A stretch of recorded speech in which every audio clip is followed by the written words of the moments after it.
नमस्कार।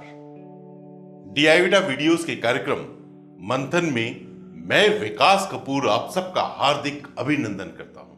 दोस्तों, जैसा कि आप जानते हैं कि मंथन के इस कार्यक्रम में हम भारतीय धर्म शास्त्रों के गर्भ में छुपे अथाह ज्ञान को मंथन के माध्यम से निकालकर आप तक पहुंचाने का भगीरथ प्रयास करते हैं। और आज भी हम ऐसी ही अद्भुत ज्ञान की एक कथा आपके लिए उपहार स्वरूप लेकर आए हैं। दोस्तों, इस कथा की चर्चा आरंभ हो उससे पहले मैं आपको कुछ याद दिलाना चाहता हूं। आप सबको याद होगा, मर्यादा पुरुषोत्तम श्री राम ने इस भूलोक से जाते समय अपने सबसे बड़े भक्त बजरंगबली को वचन दिया था कि जब मैं कृष्ण अवतार में इस भूलोक पर वापस आऊंगा तब तुमसे एक भेंट अवश्य करूंगा। और यह कथा उस भेंट की है, यानी श्री कृष्ण और हनुमान जी की भेंट की कथा।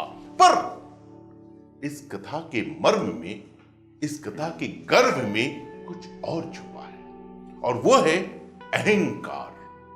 अहंकार का भोजन भगवान करते हैं, पर क्या थाली में सजा के हर ग्रास के संग अहंकार को खाते होंगे? अरे नहीं भाई, भगवान अहंकार का शमन करते हैं, दमन करते हैं। और अहंकार होता किसको है, ये बड़े सोचने वाली बात है। आपके संग भी जीवन में कई ऐसी घटनाएं घटी होंगी। आपने देखा होगा कि बड़े बड़े ऑफिसर को, मंत्री को, पदाधिकारियों को अहंकार नहीं होता है, पर उनके समीपस्थ, उनके अधीनस्थ रहने वाले कर्मचारियों को, उनके ड्राइवर को, उनके निजी सचिव को, उनकी पत्नी को अहंकार हो जाता है। ऐसा ही अहंकार द्वारकाधीश श्री कृष्ण के समीपस्थ रहने वाले 3 सहयोगियों को हो गया। और किस प्रकार द्वारकाधीश श्री कृष्ण और बजरंगबली ने मिलकर उन तीनों के अहंकार का शमन किया।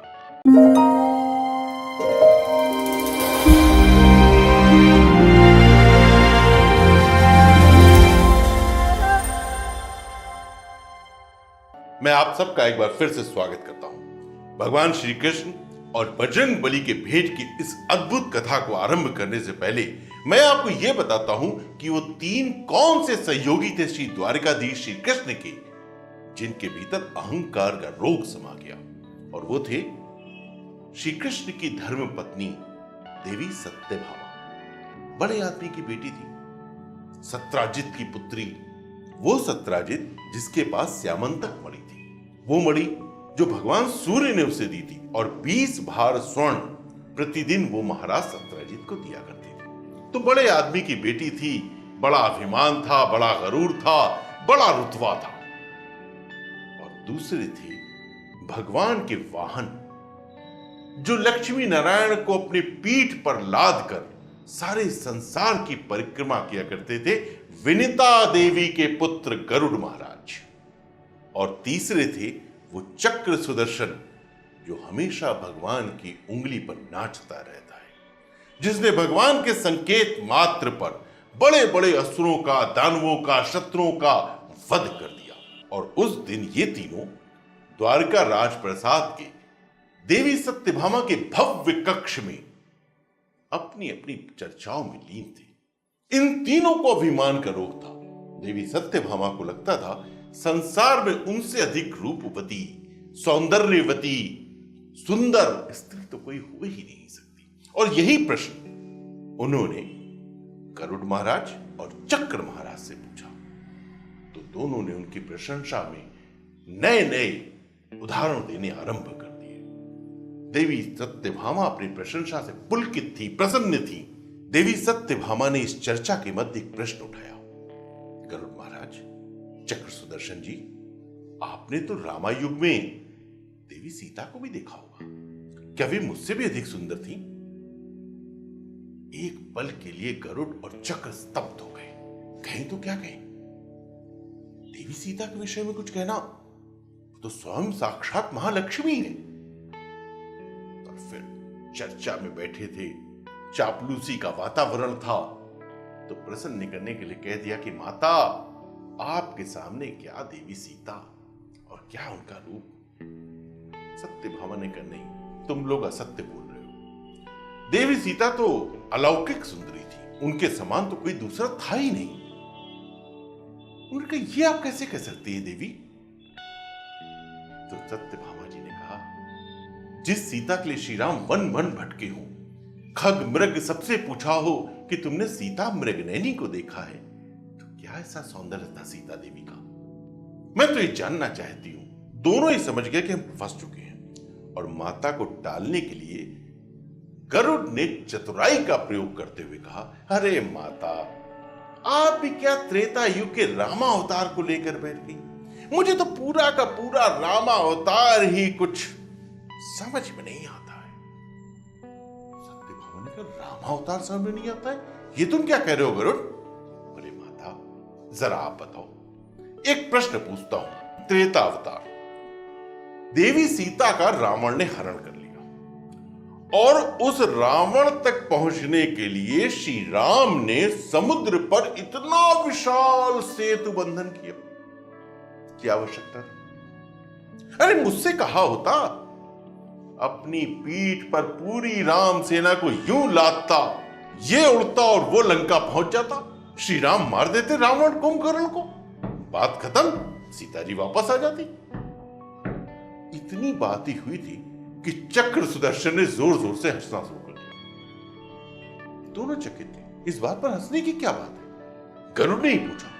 तो चक्र ने कहा, गरुड़ महाराज, आपको क्यों कष्ट देते श्री राम?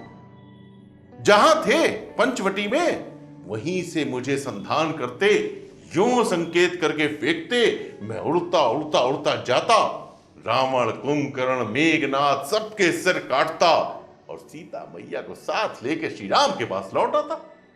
बोले, बात तो बड़ी उचित कही तुमने, मुझे तो अब पक्का लगने लगा है ये श्री राम अवतार पूरा का पूरा कुछ गड़बड़ झाला है।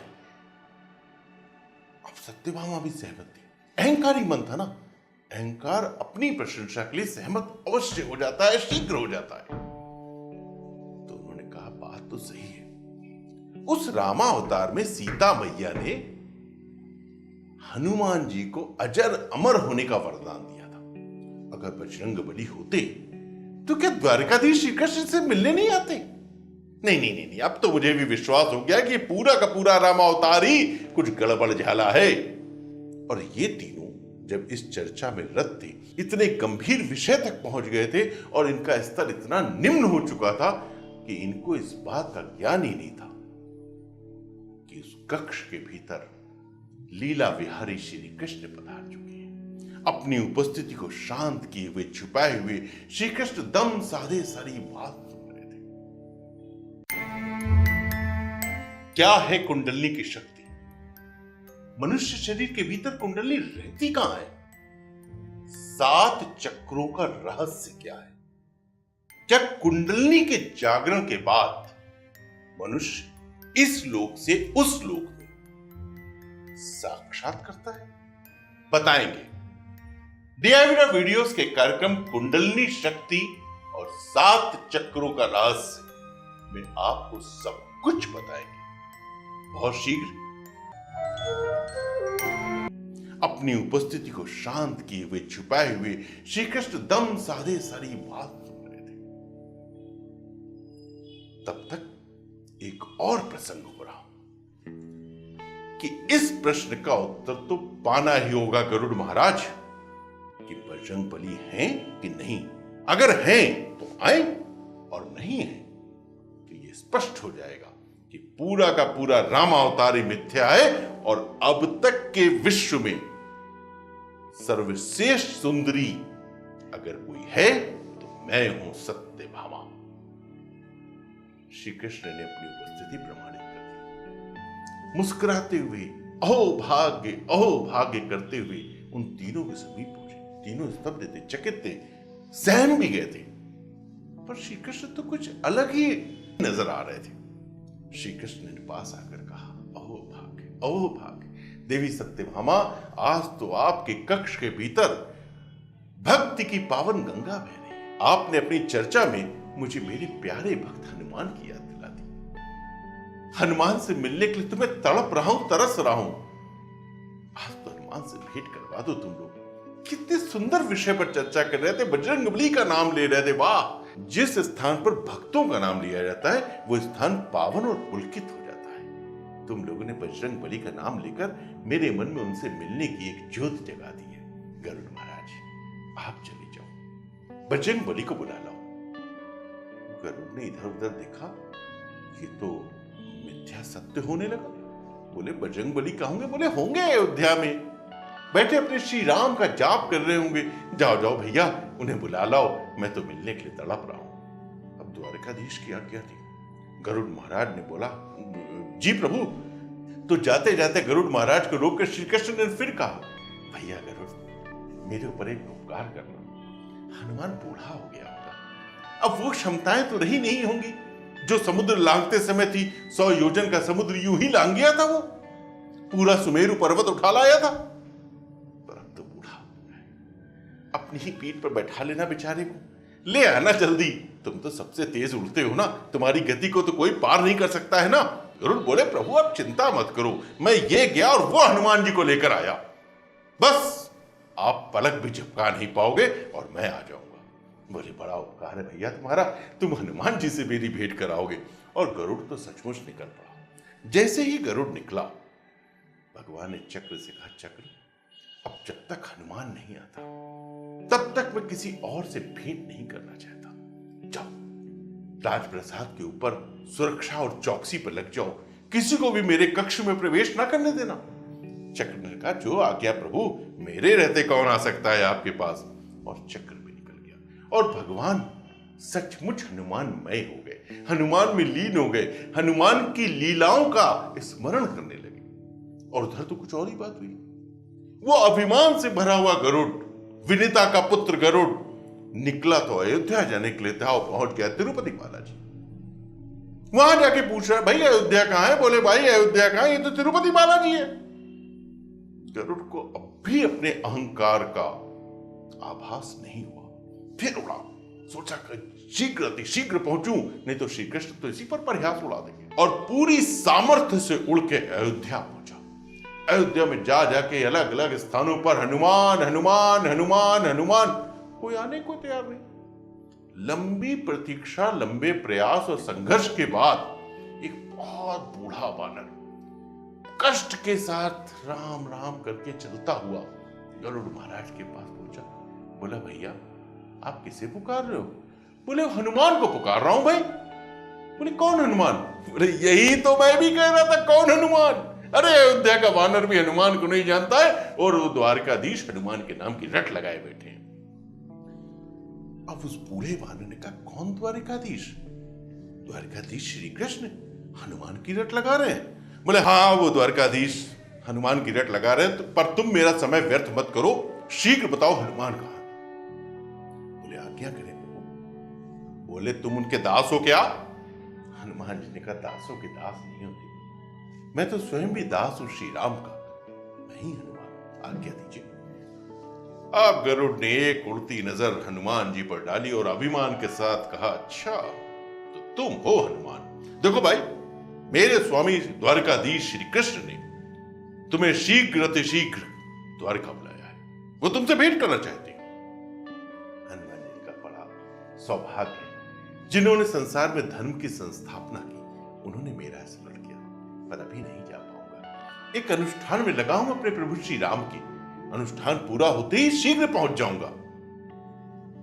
गरुड़ ने कहा, देख भाई, मैं बड़ी विनम्रता से बात कर रहा था, पर अब विनम्रता समाप्त, स्वामी की आज्ञा है, सीधी तरह से चल, नहीं पंजों में जकड़ूंगा और उड़ा कर ले चलूंगा। हनुमान जी ने कहा, अच्छा जाऊंगा तो नहीं, पंजों में जकड़ने की इच्छा है तो जकड़ के देख ले। अब गरुड़ ने एक चक्कर लगाया और जो हनुमान जी के पास पंजा लेकर आया तो हनुमान जी ने टपक एक छोटी सी चपत मारी और गरुड़ लष्टम पष्टम उलटता पुलटता चला जा रहा है, चला जा रहा है, चला जा रहा है। और गरुड़ कहां गया? क्या लौट कर आया? क्या हनुमान जी और श्री कृष्ण की भेंट हुई?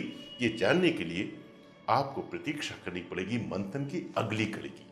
और तब तक आपने अगर DIY वीडियोस को सब्सक्राइब ना किया हो तो शीघ्र सब्सक्राइब कर ले और मुझे आज्ञा